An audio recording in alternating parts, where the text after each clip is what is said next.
Good morning student, welcome in Adina institute of science and technology engineering chemistry classes. आज हम लोग alkalinity के बारे में पढ़ने जा रहे हैं, यानी एल्कलाइन बिहेवियर जो होता है वाटर का, उसके बारे में। तो एल्कलाइन का मतलब बेसिक नेचर, मतलब कि जो हमारा वाटर सैंपल है उसकी पीएच वैल्यू 7 से 14 के बीच में होगी। और ये इसलिए होगी क्योंकि उसमें OH माइनस आयन और कार्बोनेट बाइकार्बोनेट प्रेजेंस होंगे, कैल्शियम मैग्नीशियम के।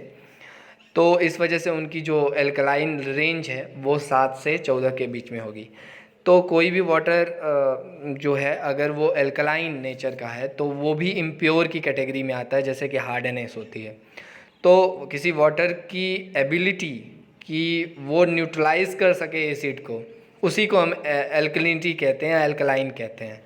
तो इस चीज़ को ओवरकम करने के लिए हम वाटर सैंपल जिसका कि पीएच वैल्यू करीब 8.3 या 8 से ऊपर होता है, उसको हम स्ट्रॉन्ग एसिड से टाइट्रेट करते हैं और उसकी पीएच को हम 7 से नीचे तक ले आते हैं। इस प्रोसेस में हम एसिड बेस इंडिकेटर्स का यूज करते हैं, जो कि जनरली नेप्थलीन होती हैं। नेप्थलीन के अलावा मिथाइल ऑरेंज भी हम यूज़ कर सकते हैं।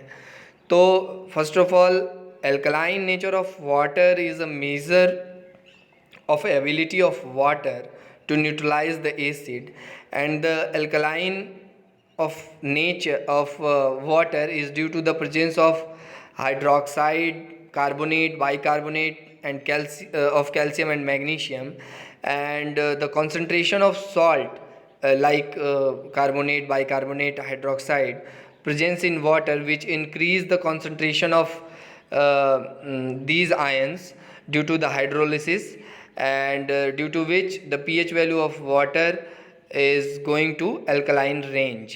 And to determine the alkalinity or alkaline nature of any water, it treated with strong acid.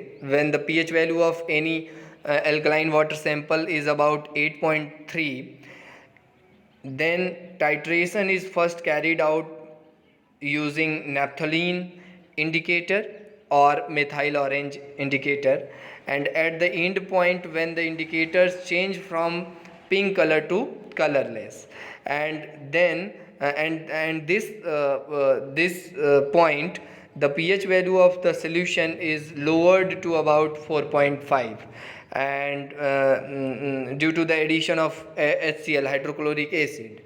So alkalinity का मतलब कि उस जो हमारा वाटर सैंपल है वो बेसिक नेचर का है। बेसिक होगा तो उसमें कार्बोनेट, बाइकार्बोनेट, ये सब चीज़ें प्रेजेंट होंगी जिनके बहुत सारे हार्मफुल इफ़ेक्ट होते हैं। जैसे कि बॉयलर की बात कर रहे थे, बॉयलर ट्रबल्स में हम लोग ने स्केल और स्लज के बारे में जानते हैं।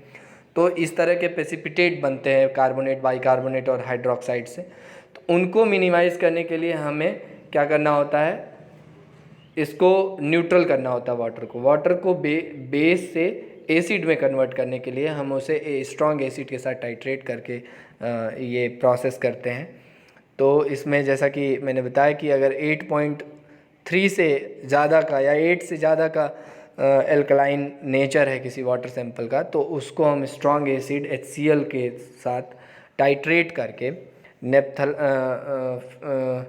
फेनोप्थलीन और methyl orange acid base indicator की प्रेजेंस में हम उसकी पीएच वैल्यू को लोअर अप कर देते हैं, 7 से नीचे कर देते हैं। इस तरह से जो वाटर होता है वो अपनी एल्कलाइन बिहेवियर से उसकी एल्कलिटी रिमूव हो जाती है और वो यूज़ के लायक हो जाता है।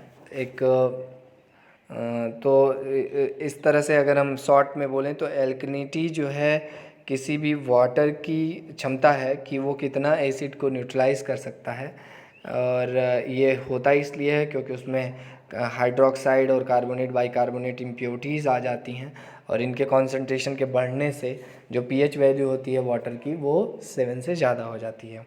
धन्यवाद।